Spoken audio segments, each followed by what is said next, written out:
démocratie est la forme supérieure de la dictature, parce que c'est la dictature autogérée. C'est l'autogestion de la misère. C'est-à-dire que... La misère, enfin, pas forcément. Mais la misère humaine, pas la misère, la misère humaine. C'est-à-dire que, qu'est-ce qu'un citoyen?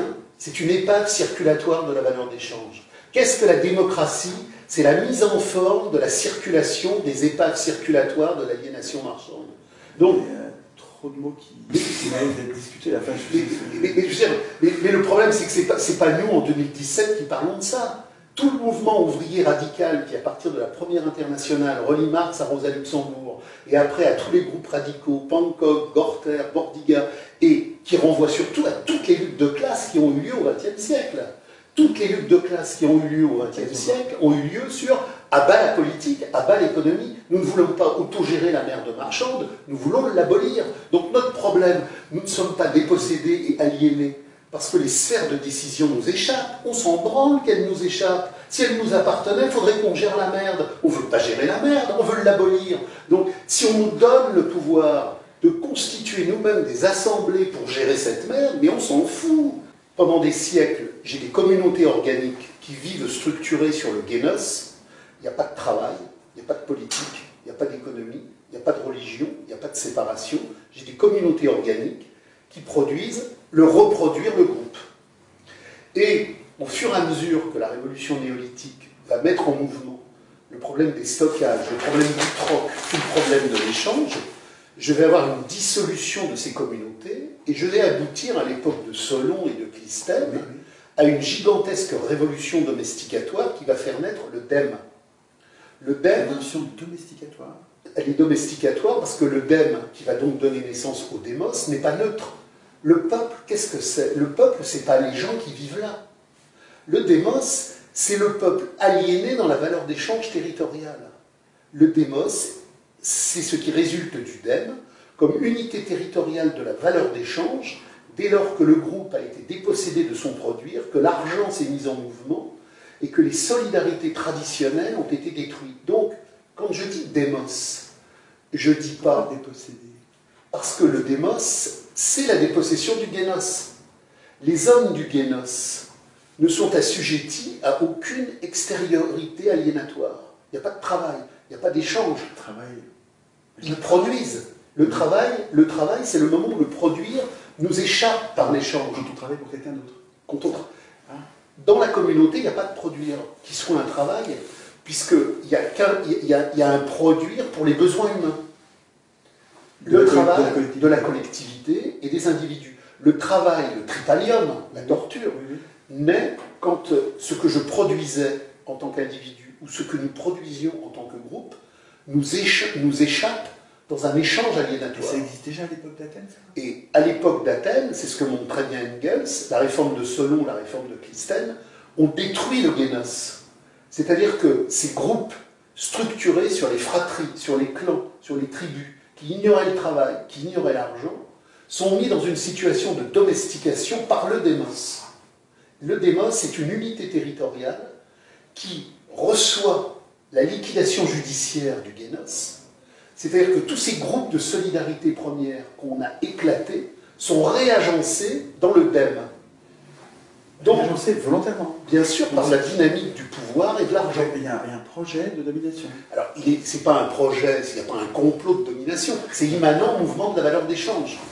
L'agora... C'est le fait d'avoir inventé la monnaie, les conduit à ça presque naturellement. Voilà, et alors donc, le démos, c'est pour ça que je dis « abat la démocratie ». Le démos n'est pas neutre. Quand je dis démocratie, je dis arché, kratos, du démos. Donc qu'est-ce que la démocratie? C'est la mise en forme d'un pouvoir structuré sur le démos. Mais le démos n'est pas une valeur neutre. Ce ne sont pas les gens qui sont là. Ce sont les gens qui sont là dans la domestication de la valeur d'échange en mouvement. Donc, est-ce que c'est forcément mauvais que nous soyons organisés sur une valeur d'échange?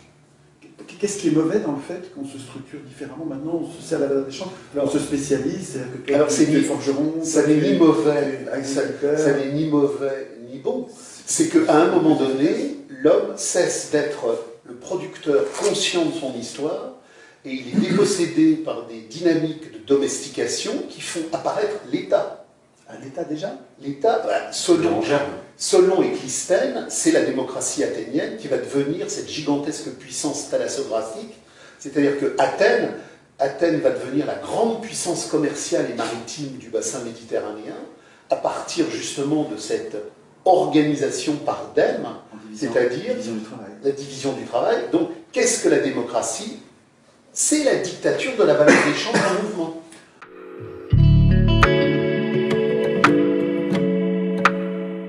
Il faut toujours partir du début, c'est-à-dire que les concepts, les organisations, les structurations n'ont pas la définition que nous voudrions leur donner par crainte, par peur, par enthousiasme, par joie. Ils ont la définition historique que leur production leur a donnée. Donc, qu'est-ce que la démocratie? C'est pas ce que nous allons décider qu'elle serait ou qu'elle ne serait pas, c'est ce que sa linguistique première en grec dit dans démos. Démos, c'est l'unité territoriale du dème qui, à partir du moment où la révolution néolithique a cassé le génos, fait qu'il y a une communauté là, mais ce n'est pas une communauté là, c'est une communauté dans la division, l'argent et l'échange. Ici, c'est une objection. Parce que, sur le plan de la logique, vous me ramenez au sens étymologique du mot démocratie, et qui donc n'a de sens qu'à l'époque d'Éden, qu'à cette époque-là. Non, quand vous dites à bas la démocratie, vous ne pouvez pas dire à bas quelque chose qui a existé historiquement, alors que c'est plus notre problème aujourd'hui. On n'a plus de thème. Mais si, mais justement, c'est là où la critique de Marx est radicale. C'est-à-dire que ce qu'il y a là de manière embryonnaire à Athènes, c'est aujourd'hui la dictature de Wall Street. Qu'est-ce que la démocratie? C'est ce que Marx fait cette sublime critique dans la critique du droit hegelien, liberté, égalité, fraternité. La démocratie, c'est la liberté pour chaque valeur d'échange citoyenne dans l'aliénation de se prostituer au salariat. Liberté. Égalité. Chaque valeur d'échange est équivalente dans le grand marché de la prostitution salariale. Et fraternité, parce qu'il faut que les prostitutions universelles qui font de nous des atomes narcissiques d'aliénation politique se retrouvent dans des fêtes joyeuses de communion solidaire. Donc liberté, égalité, fraternité, c'est liberté de chaque marchandise humaine, égalité de toutes les marchandises humaines, fraternité de toutes les marchandises humaines. Donc la démocratie... Eh bien si, parce que nous sommes des marchandises humaines. L'homme de la société démocratique est l'homme chosifié, l'homme réifié. Mais on peut résister à ça. Enfin... Mais le problème, il n'est pas de croire que face à une démocratie représentative, la démocratie directe changerait les choses. La démocratie directe, c'est l'autogestion de la mer de marchande. Quand une lutte radicale surgit, elle sort jamais le triptyque maçonnique du capital, liberté, égalité, fraternité. Les gens s'en branlent. Ce sont les appareils de la gauche du capital. Ah oui, liberté, égalité, fraternité, c'est un triptyque maçonnique. Mais c'est les francs-maçons qui l'ont inventé. Toute l'idéologie des Lumières de la liberté, de l'égalité et de la fraternité, c'est ce que dit Marx, c'est la logique de l'avant-garde du capital. Toute la logique, liberté, égalité, fraternité, il faut avoir un peu de creuset pour se rendre compte que c'est la liberté des hommes marchandises sur le marché. L'homme qui était dans les corporations, il n'était pas libre, il était assujetti. Le discours de liberté au moment de l'abolition de la loi Le Chapelier, c'est « il faut que vous soyez libre de circuler ». Il faut que vous soyez libre de négocier. Donc, il faut casser tout ce qui n'est pas liberté. Mais moi, je ne me bats pas pour la liberté, je me bats pour la jouissance.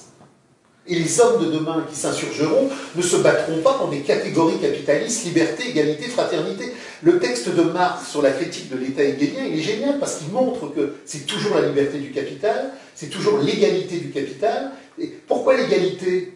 Parce qu'à partir du moment où le capital s'est répandu, il fallait que les marchandises puissent égalitairement se rencontrer sur le marché des hommes et des matériels. Je comprends le projet. Et bien sûr. Un peu sûr, mais tout ça. Alors, la gauche du capital. Les humains qui ont entendu ça, enfin moi j'ai 60 ans, depuis que j'ai entendu liberté, égalité, fraternité, jamais une fois je n'ai pensé liberté des marchandises, égalité des marchandises, fraternité. J'ai toujours pensé. Pourquoi ? Parce qu'il y a la conscience fausse du fétichisme de la marchandise qui fait que tout est faux. Tout est faux. Mais non, mais parce que je vois dans l'égalité des hommes, liberté des hommes et fraternité des hommes, je vois... Donc vous êtes prisonnier du discours du capital. Mais pourquoi? Parce que je vois un mode opératoire rustique et qui paraît donc assez fiable de non-domination. Liberté, égalité, fraternité... C'est la domination supérieure, c'est la pire. Mais pourquoi supérieure? Marx dit grâce ou la domination. Mais non mais, on n'est pas des enfants. On creuse la logique d'imposture qu'il y a derrière. Le fait d'être libre c'est ça le problème que vous avez, et il est décisif, et c'est là qu'il faut creuser. Vous vous êtes mis dans la tête, au sens profond du terme, l'idée que si nous décidions nous-mêmes du terrain actuel, oui, il cessait d'être négatif. Oui. Or, oui, c'est pas le fait que ce terrain actif nous soit en large partie dépossédé du point de vue décisionnel qui le rend négatif. Ce qui le rend négatif, c'est la pourriture de l'oppression marchande. Et si je deviens demain, j'imagine une entreprise merveilleuse, une société merveilleuse, avec des assemblées fantastiques, et on gère la monnaie pour le bien des hommes, et on gère l'argent pour le bien des hommes. Mais c'est encore de la merde. Pourquoi? Parce que, justement, le propre de l'aliénation, c'est de nous transformer en hommes, non plus en production de notre humanité, mais en hommes, en production marchande d'économie et de politique. Mais c'est pas parce qu'il y a de la production de marchandises qu'il n'y a que ça. Ben, il y a ça et de l'amour et de la musique. Et à partir du moment, et c'est là où Marx est génial, parce qu'il a compris ça en faisant la synthèse de tous les groupes radicaux de l'époque, c'est que la marchandise est un envahissement totalitaire. Oui, il n'y a pas, mais non, mais à partir du moment où le mouvement de la marchandise se met en mouvement, je deviens moi-même une marchandise, mon émotion est marchandisée, je deviens une épave circulatoire de l'aliénation marchande. Nous sommes réduits à ça, mais bien sûr. Donc, alors, circulatoire parce que je me déplace, c'est ça? Mais parce que la marchandise circule. Alors pourquoi j'ai dit tout à l'heure, abat la liberté, abat la liberté? Parce que l'homme qui veut la révolution, il veut la révolution pas pour la liberté, c'est une catégorie marchande, liberté, égalité, fraternité. Il la veut pour l'être. C'est pas qu'une catégorie marchande. Mais le mot liberté des marchandises, mais c'est aussi liberté des hommes. Non, le mot liberté n'existe dans aucune langue avant le développement marchand. Ah bon? C'est quoi la liberté? La liberté, c'est ne plus être enraciné dans une souche. C'est ne plus être l'homme de l'être. C'est l'homme être libre. Oui. C'est avoir la capacité de choisir. Oui, oui. Et l'homme primitif, il n'a rien à choisir, puisqu'il est dans une communauté enracinée dans l'être générique. Il ne va pas choisir le lait et le beau, il est dans le beau.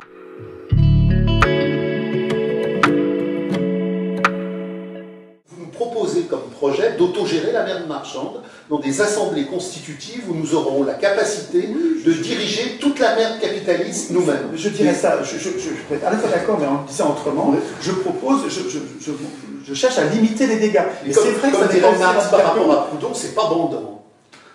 En 36, en 37, les paysans d'Aragon qui collectivisent, ils n'ont pas besoin d'assemblée pour savoir ce qu'ils vont faire. Ils veulent collectiviser. Ils brûlent la monnaie, ils brûlent les billets et ils organisent la collectivisation, production, répartition.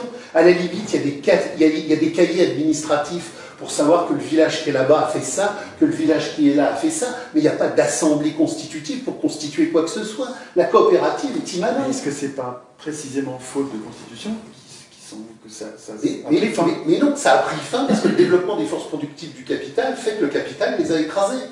Les paysans en 89, les cahiers de doléances, les paysans s'en branlaient.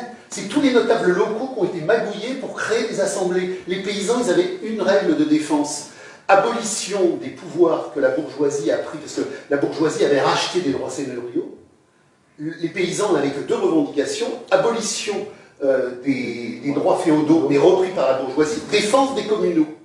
Et tous les trucs d'assemblée, et tous les trucs d'assemblée ont été magouillés par les notables locaux.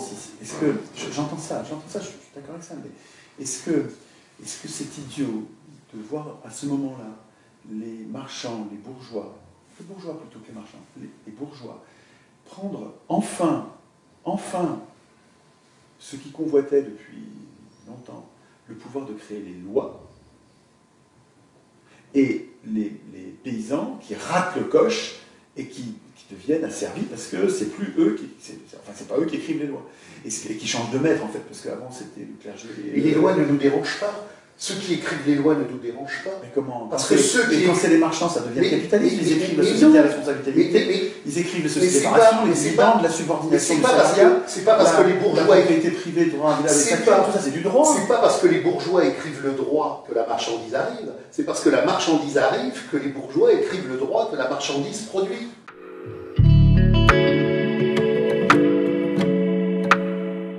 La démocratie, c'est l'aliénation. Le salariat, c'est l'aliénation. La marchandise, c'est l'aliénation. La monnaie, c'est l'aliénation. Et il y a eu, tout au long de l'histoire, des expériences historiques de radicalité et des expériences historiques de réformation. Finalement, c'est le débat de la première internationale entre Proudhon et Marx. Il y a misère de la philosophie et il y a philosophie de la misère. J'aime pas la philosophie, j'aime pas lire philosophe de la misère. Je trouve qu'il est prétentieux, Marx, quand il écrit ça. Mais je trouve que il est méchant. Non, il n'est pas du tout méchant. Il est inutilement agressif. Il n'est pas du tout méchant. Il n'est pas du tout agressif. Et d'ailleurs, l'histoire lui a donné raison. C'est-à-dire qu'il y a deux courants. Il y a deux grands courants dans la première internationale. Il y a les rénovateurs et il y a les révolutionnaires. Proudhon, il veut une bonne monnaie. Proudhon, il veut une bonne démocratie. Proudhon, il veut une bonne bourse. Proudhon, il voudrait un marché équilibré. Donc Proudhon veut toute l'horreur du monde, mais rééquilibrée. Et il considère que c'est parce qu'elle est mal gérée qu'elle est l'horreur. Et Marx lui répond, mais non, Proudhon, vous n'avez rien compris. L'histoire a positionné des éléments essentiels qu'il faut analyser. Et d'ailleurs, ce n'était pas un hasard si Proudhon ignorait tout des luttes de classe radicales. Parce que tout à l'heure, vous avez dit quelque chose d'important, vous avez parlé des conseillistes. La chose essentielle que les conseillistes ont posée, c'est que, à la limite, on se fout de la manière dont on décidera. Parce que c'est pas ça l'essentiel. Ce qui est essentiel, c'est qu'il n'y ait plus de marchandises, qu'il n'y ait plus d'argent et qu'il n'y ait plus de monnaie. Parce que si on a l'horreur du monde, mais l'horreur du monde, elle n'est pas horrible parce qu'elle nous échappe. Elle est l'horreur du monde parce que qui que soit la structure qui la gère et la structure, elle est abominable. C'est-à-dire que le grand mythe anarchiste, on va autogérer la merde marchande, la terre aux paysans, l'usine aux ouvriers, ça ne change rien. Et la grande pensée radicale que Marx a positionnée, bah oui, on autogère rien. Bah si, on autogère sa merde. L'ouvrier autogère son marché. Et c'est là où il y a un grand débat dans la première internationale, c'est que, et toute l'histoire des luttes de classe depuis l'a incarné, l'a prouvé, l'a validé, quand les hommes se lèvent, quand les hommes s'insurgent dans toutes les grandes fractures historiques, 36, 68, la révolution dans les années 1920 en Allemagne, ils émergent non pas pour gérer autrement la politique, pour gérer autrement l'économie. Ils disent « à bas le monde des besoins solvables, vive le monde des besoins humains ». Et ça abolit la politique et l'économie, c'est l'auto-organisation de nos besoins humains. Et c'est le débat Proudhon-Marx.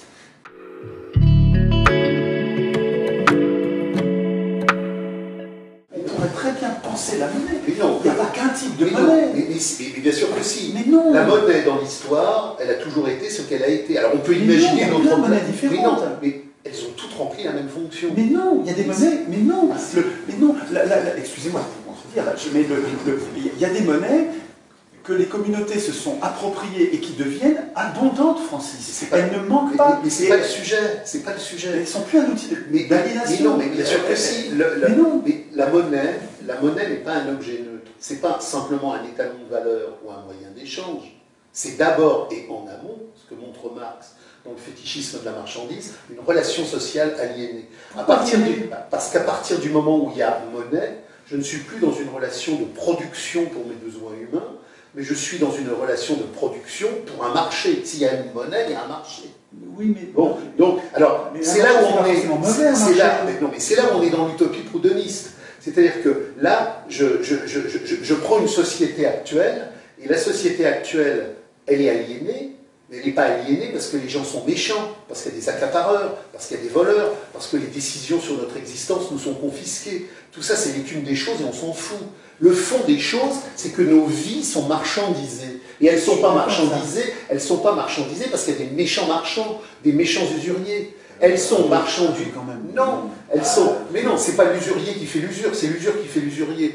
Donc, ce qui fait que notre vie est inexistante, c'est que notre vie, elle est marchandisée. Elle n'est pas marchandisée par les excès du marché, c'est que tout est devenu un objet d'achat et de vente, un objet d'échange. Et ce que Marx fait péter dans Misère de la philosophie, c'est l'utopie proudhoniste d'un capitalisme purifié, d'une démocratie purifiée, d'une économie purifiée. Ce qui fonde la monnaie, c'est bien évidemment le fait qu'à un moment donné, la production nous échappe et qu'elle part sur un marché.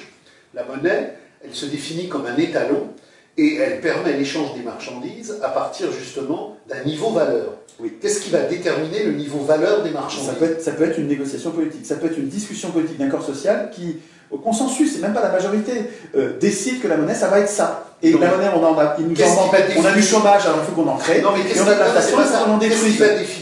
Qu'est-ce qui va définir, parce que là on est au cœur du capital et à l'impossibilité d'une monnaie neutre, qu'est-ce qui va définir le fait que j'échange une banane contre 3 oranges?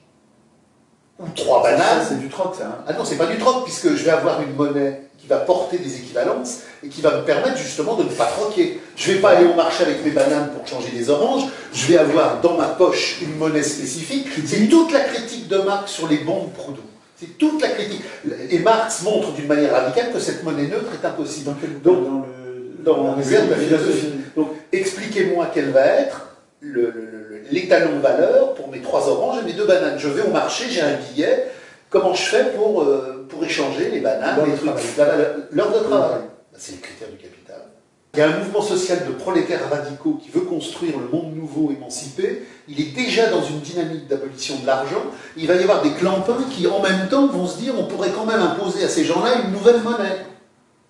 Ils n'en veulent pas de la nouvelle monnaie. Ils disent ah bah la monnaie. Oui, on n'est déjà pas d'accord. Comment on va faire si on n'est pas d'accord? On va s'entretuer? Non, ce qui va trancher, c'est le mouvement radical révolutionnaire qui va s'étendre et qui va envoyer valdinguer tous ces mecs qui veulent lui imposer de la monnaie. À Barcelone, ça va se passer sans nous, ça va se passer malgré nous. À Barcelone en 37, il y avait toute une série de groupes qui disaient ça y est, création du communisme dans les villes, dans les campagnes, on abolit tout. Et puis il y avait des mecs derrière qui disaient ah ben non, c'est pas possible, il faut maintenir un peu de petite propriété, etc. Ben, tout ça, ça a été envoyé valdinguer, vous nous emmerdez. J'entends ça.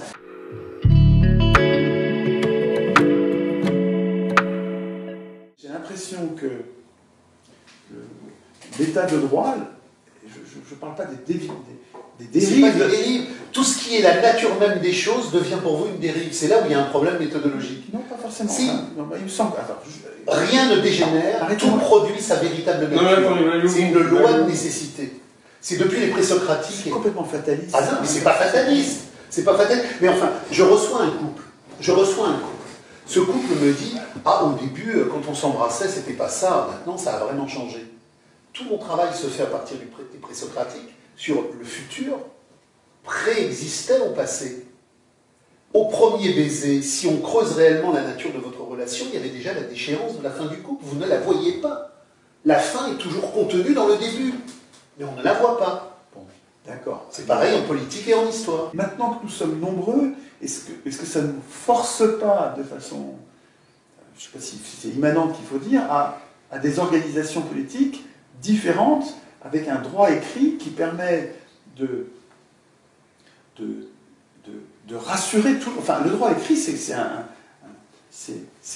droit écrit. Le droit écrit est né avec la valeur d'échange aliénatoire. Donc il lui est substantiel. C'est pas un DA, c'est pas un hasard. C'est un surgissement total. C'est le diviser. Quel est le lien? Il n'y a pas de droit dans une communauté. Oui, mais elle était petite en même temps. Mais non, mais c'est pas ça. La prohibition de l'inceste. Il y a pas de, dans les communautés primitives, il n'y a pas d'inceste. Donc il n'y a pas à le prohiber. On le prohibe parce qu'il apparaît. Oui. Et alors, donc, le droit qui dit je prohibe l'inceste n'est pas le signe qu'on est passé à une étape supérieure d'humanité. Il indique que justement on est passé à une étape supérieure de déchéance. Comment vous pouvez être sûr qu'il n'y avait pas d'inceste dans les tribus indiennes? Je ne vois pas comment vous avez prouvé ça, quoi. Bah, je prends. Ça paraît tellement la loi. Je prends les travaux. Mais non. De façon animale, ce truc-là. Mais non, l'inceste existe dans le cadre d'une prédation sexuelle aliénatoire, quand précisément l'enfant n'est pas vécu comme un lieu d'émerveillement, mais devient une chair sexuelle. Il n'y a pas ça chez les sioux et les chiens. La marchandise, c'est la représentation affective entre tous les êtres. C'est la représentation de la production matérielle entre tous les êtres. C'est la reproduction de la production symbolique entre tous. La marchandise, c'est devenu le tout du monde. Tout est marchandise. Même les utérus aujourd'hui sont des marchandises. Même le sperme est une marchandise. Tout le monde comprend bien que la marchandise, c'est la totalité du monde. Et si la marchandise est la totalité du monde, c'est pas parce qu'il y a des marchands. Les marchands ne sont que le conseil d'administration de la marchandise. Mais ils ne font pas le pouvoir, les marchands. C'est la marchandise qui fait le pouvoir.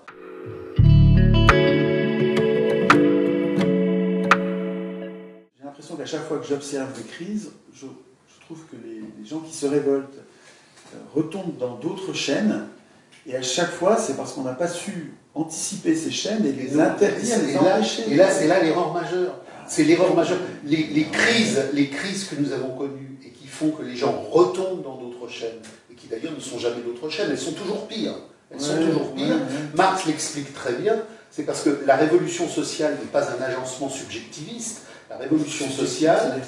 dépend de nos volontés, c'est ça? C'est-à-dire que de nos décisions. C'est-à-dire que la révolution est le moment où le prolétariat s'abolit à l'échelle universelle pour faire surgir la communauté mondiale des hommes émancipés, par un acte de volonté radicale, par un acte de conscience radicale. Mais qui vient du ciel. Mais non. Alors là, il faut faire une petite analyse dialectique. Le fétichisme de la marchandise et l'aliénation. Voilà. Et l'aliénation capitaliste, c'est l'extension infinie de la conscience fausse. Donc, l'humanité est tout entière aliénée dans la conscience fausse. Dans la conscience fausse de la totalité du comprendre. Les gens ne savent absolument pas d'où vient leur servitude, où elle va, à quoi ça correspond. Les gens ne savent pas pendant des siècles, il n'y a pas eu d'argent, il n'y a pas eu d'État. Ils ne savent pas ça. Les gens croient que... Ma grand-mère me disait, je le dis tout le temps, mais il y a toujours eu du pouvoir, il y a toujours eu de l'argent, il y a toujours eu des maîtres, il y a toujours eu des esclaves. Les gens ne savent pas que pendant des millénaires, donc, il y avait autre chose. Ils ne savent pas ça. Et la deuxième chose qu'ils ne savent pas, c'est que depuis qu'il y a ça, l'homme n'a pas cessé de s'insurger dans les campagnes et dans les villes. Des États et de la... Donc déjà, ces deux trucs-là, les gens ne savent pas. Donc ils sont complètement dans la conscience fausse. Ensuite, le fétichisme de la marchandise, c'est que le fétichisme de la marchandise, c'est que la marchandise n'est pas un objet, c'est une relation sociale aliénatoire. C'est-à-dire que la monnaie, l'argent, avant d'être ce qu'il... La marchandise, c'est un objet qu'on échange. Voilà. Mais, contre de la monnaie. Bien sûr, mais le fétichisme de la marchandise... Alors, fétichisme, mais c'est très simple, c'est-à-dire que les objets et les relations sociales se sont autonomisés, comme un fétiche. On peut définir un fétiche. Un fétiche, c'est très simple. Moi, j'avais un patient qui, pour jouir, était obligé de se masturber sur la chaussure des femmes. Donc, il ne jouissait pas du pied, il jouissait de la chaussure qui enrobait le pied. C'est ça le fétichisme. Et Marx n'a pas utilisé le fétichisme de la marchandise. Ça m'aide pas à comprendre. Ben si. Il ne jouissait pas du corps de la femme, il jouissait d'un objet support, d'un objet fétiche. C'est ça le fétiche. Et d'ailleurs, on appelle ça, dans la caractériologie des comportements sexuels curieux, du fétichisme. Bon, le fétichisme de la marchandise, c'est que toutes les relations sociales sont devenues comme le pied de cette femme. C'est-à-dire que toutes les relations humaines se sont mercantilisées, la nature humaine est totalement chosifiée, et les choses sont devenues naturelles. La nature s'est chosifiée, et les choses se sont naturalisées. Et dans la relation sociale que nous avons les uns aux autres, tout a pris le caractère fétiche d'une autonomisation factice. C'est-à-dire que finalement, l'homme produit les conditions historiques de son aliénation, mais il croit que les conditions historiques de son aliénation ne sont pas historiques, que c'est naturel, et que finalement, tout est normal. C'est ça le fétichisme de la marchandise. Et ça construit une conscience fausse universelle. C'est la naturalisation de la marchandisation. De notre servitude. Nous nous mettons à considérer comme un fait de nature que tout devient marchandise et tout est marchand. Et alors, on en arrive à Debord. C'est ça, la marchandise. On en arrive à Debord où il dit il n'y a plus d'histoire. C'est-à-dire que, et c'est d'ailleurs ce que vous dites, et c'est ce que vous dites indirectement, parce que quel est votre projet? Il faut garder l'argent, mais pas comme ça. Il faut garder la monnaie, mais pas comme ça. Il faut garder l'argent comme ça. Il faut garder le droit, mais pas comme... Voilà, il vous semble. Si vous voulez, le bout du fétichisme de la marchandise, c'est quand l'historisation a totalement disparu dans une immobilisation naturaliste, c'est-à-dire que nous sommes condamnés au droit à la Constitution, à l'argent, à la monnaie, à la politique et à l'économie. Il faut les faire autrement. Non, mais je ne le dis pas comme ça. Oui, Je ne dis pas que nous sommes condamnés à... J'observe... Il me semble que... Voilà. Mais il me semble que ce qui est difficile à contester et à... Ce sur quoi on va avoir du mal à revenir en arrière, c'est la division du travail. Parce que c'est un présupposé. C'est ce qui nous rend complètement débiles. Alors on a des intellectuels abrutis, on a des manuels abrutis. Je vois bien les inconvénients, Francis de Berg. Ça fabrique les Mongols. Mais pas que. Non, mais pas que Mongols. Mais si. Mais Parce que c'est pas un retour en arrière. l'intellectuel autonomise les idées. C'est-à-dire il n'est pas forcément que intellectuel, il peut être intellectuel et ouvrier. Mais oui, mais il a tellement un rapport masturbatoire aux idées qu'il croit que les idées auraient une autonomie. Or, aucune idée ne naît d'autre chose que d'un rapport social. Le mode de production esclavagiste fonctionnait dans des lois contradictoires qui font qu'un jour il est tombé. La société servile, un jour, est tombée. La société du salariat une fois que ça s'est fonctionne... C'est facile de le prévoir. Mais prévoir l'avenir, enfin, c'est quand même... Mais c'est pas prévoir l'avenir. C'est anticiper en fonction de ce qui se passe. Or, de la même manière que tous les modes de production ont eu un développement, une croissance et une mort, le mode de production capitaliste n'est pas éternel. C'est ça le fétichisme de la marchandise. Croire que le mode de production est éternel. Le mode de production capitaliste serait le seul mode de production éternel. Tous les autres auraient eu une mort, mais celui-là serait éternel. Ah non, j'espère bien qu'il n'est pas éternel. Donc, il n'est pas éternel. Donc, un jour, il va mourir. Voilà. Et quand il va mourir, ce qui va mourir en même temps que sa matérialité... C'est la monnaie, l'État... Tout ça va crever, mais ce qui va crever, c'est la conscience fausse. Les gens vont se dire, mais la vraie vie est ailleurs. Je dois reprendre la main sur mon existence. Je ne suis pas condamné à une prostituée salariale. Qu'est-ce qu'un salarié? C'est un homme de la prostitution salariale. Le prolétaire est un homme de la prostitution salariale. Il vend sa vie. Il vend sa vie. De force. De force. Donc, la conscience vraie, elle surgit à ce moment-là. Et donc, s'il y a quelque chose à faire, c'est d'anticiper ce moment qui vient en disant à tout le monde, surtout, sauvez-vous de tous les raquettes politiques qui veulent vous organiser, qui ont des recettes, qui ont des catéchismes, qui ont des duplicata. C'est votre automouvement. L'émancipation de l'humanité est l'œuvre de l'automouvement du prolétariat. Abat toutes les avant-gardes, abat tous les raquettes. Francis, les ateliers constituants, c'est exactement cette idée-là. Sauf que... Il n'y a aucun projet de domination, il n'y a même pas d'organisation. On ne veut pas d'organisation. Sauf que je n'ai pas ma réponse. Puisque dans tous les automouvements radicaux que nous avons connus dans l'histoire, les gens, dans la spontanéité organisationnelle du flux, s'auto-organisent sans avoir besoin ni de prospectus, ni de préalable, ni de constitution préalable, ni rien d'anticipation préalable. Qu'est-ce que l'atelier constituant va apporter à des gens qui n'ont besoin de rien d'autre que leur auto-mouvement? La conscience que c'est... Ils ont la conscience. Mais non, ils sont en mouvement. Quand ils commencent à faire des ateliers, ils commencent à être en mouvement. Mais cette conscience que c'est à nous d'instituer le monde qu'on veut, ça se travaille. C'est vrai. Parce qu'il y a un complexe d'infériorité. Les gens, au départ, ils n'imaginent pas qu'ils peuvent être invités à participer à l'institution. Est-ce qu'en 68, on est passé de 20 grévistes à 10 millions de grévistes? Parce qu'il y a eu on n'a rien institué, on s'est fait écrabouiller, quoi. On ne s'est pas fait écrabouiller. On n'a pas été foutu de se protéger contre les voleurs de pouvoir. Mais dès qu'il y en a un qui est monté en disant on va faire une élection, ah ouais, on va élire, ils ont élu, puis ils ont élu un chef, et c'est fini, quoi. Ils n'ont pas élu un chef. Il faut apprendre à se méfier des pouvoirs avant. Mais ils n'ont pas élu un chef parce qu'ils n'avaient pas l'outil constituant adéquat. Ils se sont fait avoir parce que les conditions de l'époque faisaient que le capital était en plein développement en 68 et qu'après les accords de Grenelle, il a enfermé les gens dans une croissance qui a pu les illusionner. C'est la matérialité du capital en mouvement qui a tué 68, c'est pas l'absence d'assemblée constitutive préalable.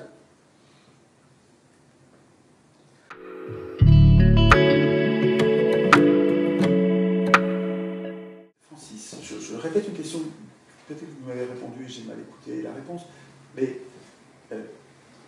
on est 7 milliards. Comment vous allez faire avec ceux qui ne sont pas d'accord pour devenir polyvalent, être capable de construire sa maison, être capable de fabriquer ses habits, être capable de cultiver la terre? Les gens qui ne veulent pas devenir polyvalents, eux, ils trouvent que c'est bien de s'être spécialisés, ils ont bien appris à faire un truc, et ça leur va bien l'échange. Ils trouvent que juste il manque de signes monétaires pour que les échanges se passent bien. Comment vous allez faire avec ces... Excusez-moi, mais il va y en avoir des centaines de millions. Comment vous allez faire vous commettez l'erreur radical que Orwell a dénoncé dans Hommage à la Catalogne. Vous positionnez le mouvement collectif du surgissement révolutionnaire de demain à partir des atomes individuels narcissiques de l'échange pathologique contemporain. Pourquoi narcissique? Pourquoi narcissique? Parce que dans la société marchande, chaque individu a un jeu qui est tourné dans le narcissisme pathologique de sa marchandisation. Est-ce que les humains ne sont pas narcissiques, même comme la société Ah non, primitive? justement, il n'y en a pas. Ça On le sait parce que d'abord, les communautés primitives, elles n'ont pas disparu simplement au paléolithique français dans la Dordogne il y a 30 000 ans, mais il y avait en Papouasie-Nouvelle-Guinée il y a encore 10 ans des communautés primitives de plusieurs milliers d'individus qu'on a pu analyser in vivo. Donc on sait comment fonctionnent les rituels, on sait comment fonctionnent les aliénations. Narcissique, pas au sens narcissique de la marchandise, mais d'un narcissique au sens où on aime l'image qu'on a de soi, et quand on a une discussion avec l'autre, sert souvent de miroir. Bah oui, mais ça c'est pathologique, ça. Mais comment pathologique? Ça paraît tellement la condition humaine. Bah, c'est la condition humaine réifiée du spectacle de la marchandise qui a fait que chacune de nos rencontres est un spectacle. Un homme rencontre une femme, c'est un spectacle aliénatoire. C'est pour ça que d'ailleurs tous les couples se passent la gueule. Un mec tient un discours, c'est narcissique pour avoir l'image reconnue dans l'onanisme du spectacle, du résultat du truc. Il n'y a pas que ça. Mais il n'y a que ça dans la société contemporaine. La société, enfin, je le vois avec on ne peut pas réduire les hommes à ça.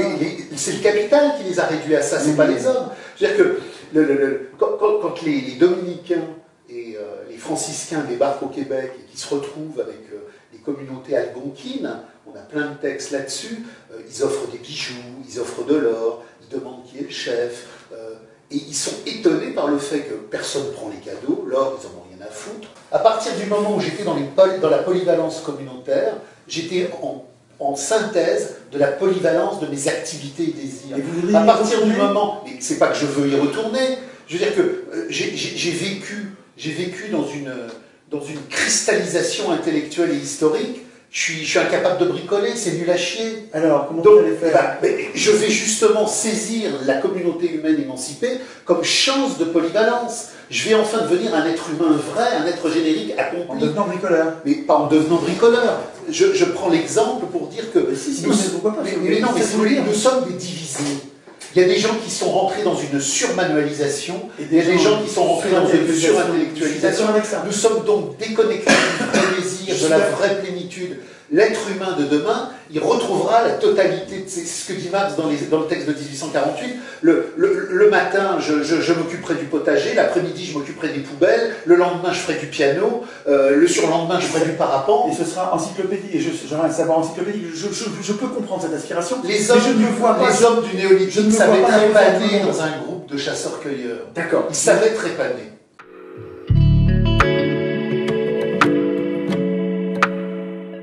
Si on lit le Capital aujourd'hui, rien de ce qui arrive n'est pas dans le Capital. C'est-à-dire que cet homme-là, en 1867, a prévu l'intégralité de ce qui se passe en 2017, non pas parce qu'il était démiurge, mais parce qu'il exprimait le mouvement réel radical de son temps dans la complexité, la complétude la plus aboutie. Donc je me réclame de Marx et je dis que Marx a tout dit, parce que si on prend la peine de lire et de creuser, on voit qu'aujourd'hui, tout ce qui se passe dans l'horreur du monde, l'usure, la finance, etc., c'est posé chez Marx. Sur des choses formidables dans le Capital. Il y a tout. Que je lis, je trouve ça formidable. Mais tout, je sais pas, dire qu'il y a tout dans un livre, ça paraît presque un credo religieux. Non, c'est parce qu'à la fin, au moment de la Révolution française, tout explose. Et Hegel, à partir du moment où tout explose, comprend la totalité du cycle historique qui nous mène du néolithique à la Révolution française. Et Marx reprend ça, et il saisit la totalité de ce qui va arriver. Donc si vous voulez, ils n'ont pas tout compris par hasard, ils n'ont pas tout... Non mais...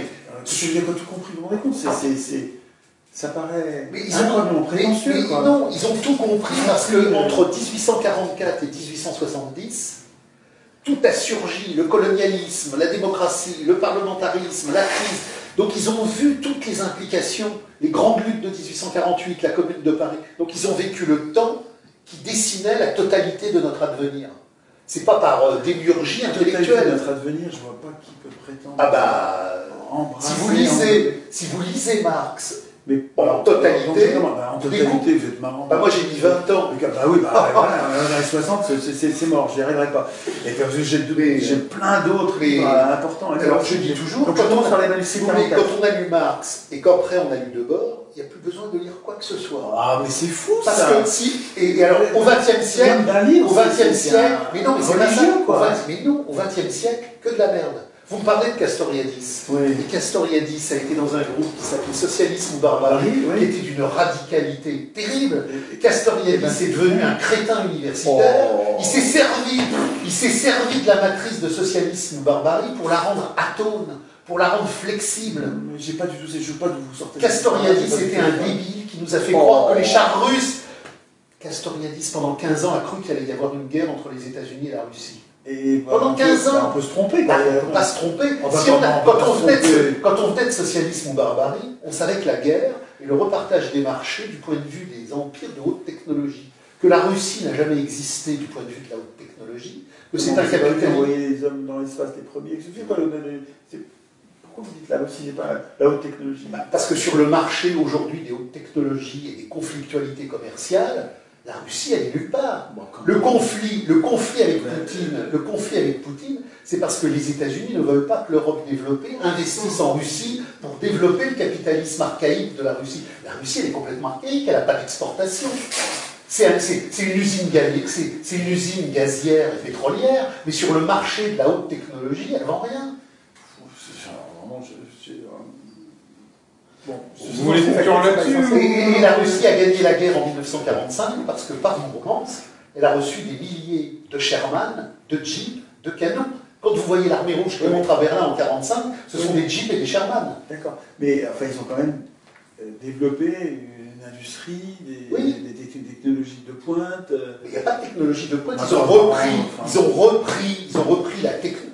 À partir du moment où le bolchevisme s'est installé en Russie, il y a eu des passages de contrats avec la haute technologie américaine, et ce sont les Américains qui ont développé le capitalisme d'État stalinien.